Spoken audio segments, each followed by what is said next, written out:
بسم اللہ الرحمن الرحیم وَلَقَدْ خَلَقْنَاكُمْ ثُمَّ صَوَّرْنَاكُمْ ثُمَّ قُلْنَا لِلْمَلَائِكَةِ اسْجُدُوا لِآدَمَ فَسَجَدُوا إِلَّا إِبْلِيسَ لَمْ يَكُنْ مِنَ السَّاجِدِينَ۔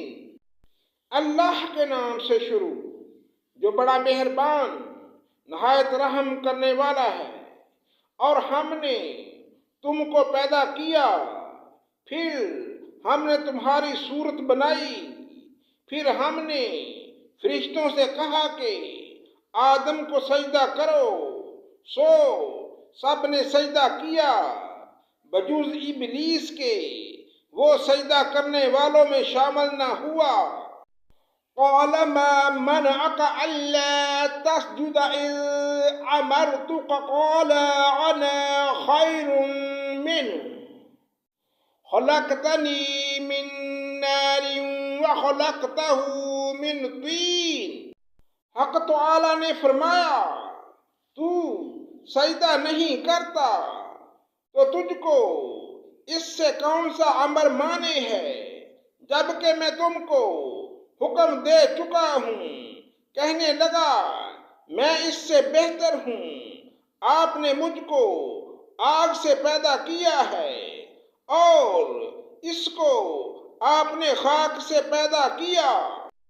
قال فاهبط منها فما يكون لك أن تتكبر فيها فاخرج إنك من الصاغرين۔ حق تعالی نے فرمایا تو آسمان سے اتر، تجھ کو کوئی حق نہیں کہ تو آسمان میں رہ کر تکبر کرے، سو نکل، بے شک تو ذلیلوں میں سے ہے۔ قال انظرنی الی یوم یبعثون۔ اس نے کہا مجھ کو مہلت دیجئے قیامت کے دن تک۔ قال انک من المنظرین۔ اللہ تعالی نے فرمایا تجھ کو مہلت دی گئی۔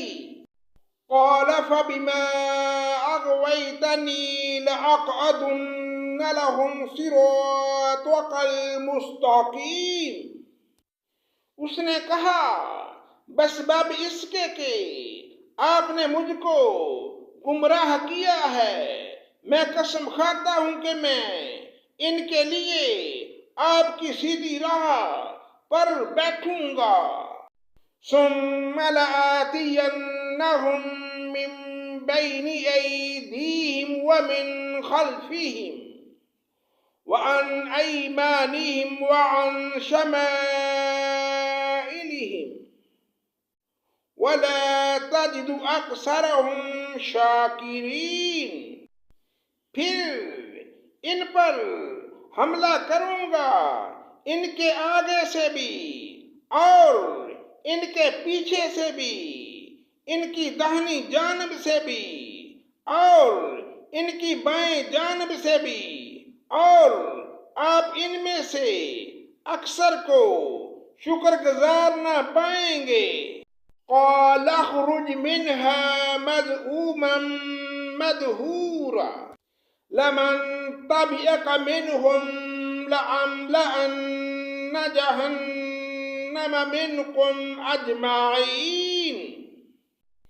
اللہ تعالی نے فرمایا کہ یہاں سے ذلیل و خوار ہو کر نکل جا، جو شخص ان میں تیرا کہنا مانے گا میں ضرور تم سب سے جہنم کو بھر دوں گا۔ صدق اللہ مولانا العظیم۔